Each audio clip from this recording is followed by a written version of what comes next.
원사입니다. 근데 거기서 살았어요. 살다가 나올 때도 미안한 이야기지만은 자기 외삼촌 라반에게 삼촌 정당하게 이제 제가 나가야 되겠습니다. 계산을 정확하게 마치고 딱 나간 것이 아니고 전혀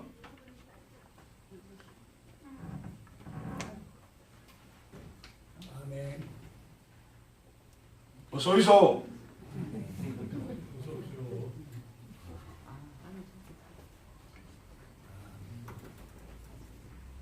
여러 중앙에 좀 앉게 하시지.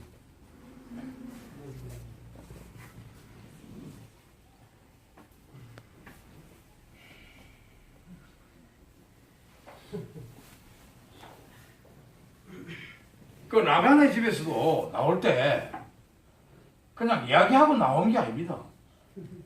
그냥 도망치는 거 비슷하게 이렇게 나왔는 거라. 그죠?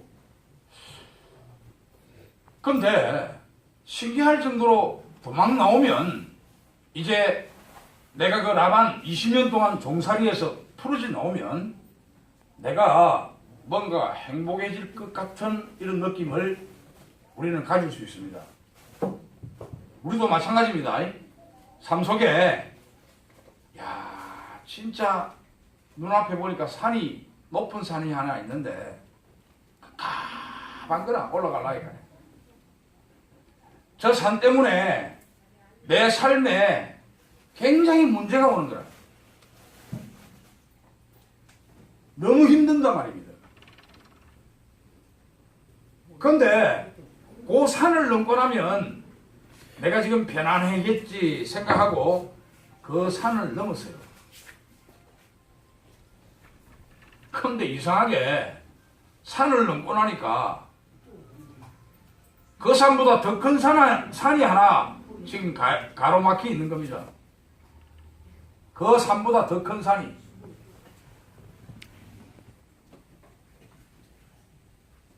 우리 삶에 보니까 그런 삶의 연속 아닙니까? 아멘. 우리 삶이 아니 요거 해결만 하고 나면 뭐 좋아지겠지 생각했는데 이상하게 다른 일들이 일어나게 되어 있습니다. 또 다른 어떤 문제가 앞을 가로막고 있다 이 말입니다. 이게 우리 삶 아닙니까? 오늘은 쟤보다 더 이 무슨 바람 소리가 들립니까? 아. 그러니까 우리는 그 산을 넘고 나면 산이 이제 없을 것이다 라는 생각을 합니다. 그런데 오늘 이 야곱이 그 큰 산을 하나 넘고 나니까 그보다 더 큰 산이 하나 앞에 척 가로막혀 있습니다. 이것을 어떻게 해결할 것인가에 대한 이야기를 하나님은 우리에게 가르칩니다. 아멘. 아멘. 우리 삶 속에 어려움이 있게끔 되어 있습니다. 베드로는요, 날마다 우리에게 불시험 오는 것을 이상하게 여기지 말아야 했습니다. 날마다 우리에게 어렵고 힘든 가정이 오는 것을 이상하게 생각할 필요가 없습니다. 왜 우리에게 담대하라 했습니까?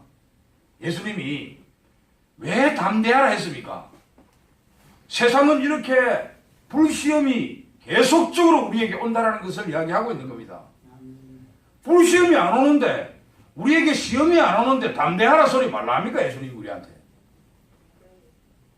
담대하라 할 때는 뜻이 있는 거 아닙니까? 담대하라 할 때는 너한테 엄청나게 어려운 일들이 올 것이다. 담대하라. 내가 세상을 이겼노라. 아멘. 아멘. 예수님이 그렇게 이야기한다 아닙니까? 그죠? 그 야곱의 삶도 우리하고 똑같이 이제 라반 삼촌 집에서 20년 동안 봉사하다가 도망을 나왔는데 이제 좀 편안해지겠지 생각하고 도망을 나왔더만은 나오니까 더 큰 어려움이 앞에 가로막혀 있다는 것을 오늘 가르치고 있습니다. 우리 여기서 이제 어떻게 해야만이 어떻게 해야만이 그 산을 또 넘어갈 수 있을까? 우리에게 가로놓여 있는 어렵고 힘든 이 부분들을 우리는 어떻게 해야만이 넘어갈 수 있을까? 잘 해결할 수 있을까? 오늘 이것을 하나님께서 우리에게 가르치고 있습니다. 야곱에게만 가르친 것이 아니고 우리에게 똑같이 동일하게 가르치고 있는 것입니다. 먼저 오늘 32장 1절에서 1절 2절에 나오는 이 말을 우리가 한번 볼 필요가 있습니다. 32장 야곱이 길을 가는데 하나님의 사자들이 그를 만난지라 야곱이 그들을 볼 때 이르기를 이는 하나님의 군대라 하고 그 땅 이름을 마하나임이라 하였더라.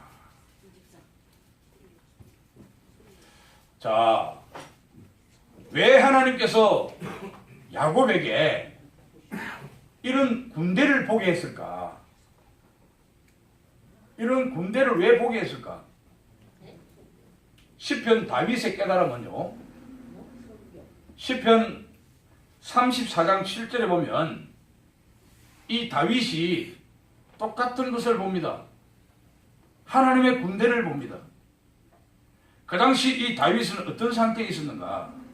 우리는 좀 행복한 상태지만 조그마한 어려움 갖고 그것을 크게 생각하는 현실에 있지만 그 당시 이 다윗은 어떤 상태인가? 34장에 나오는 이 다윗은요, 블레셋이라는 동네 안에 아비멜렉이라는 왕이 있었는데 그 왕 앞에 머리를 풀고 침을 질질 흘리면서 미친 사람처럼 행동을 할 때를 이야기합니다. 왠지 압니까? 사울 왕이요, 다윗을 죽이려고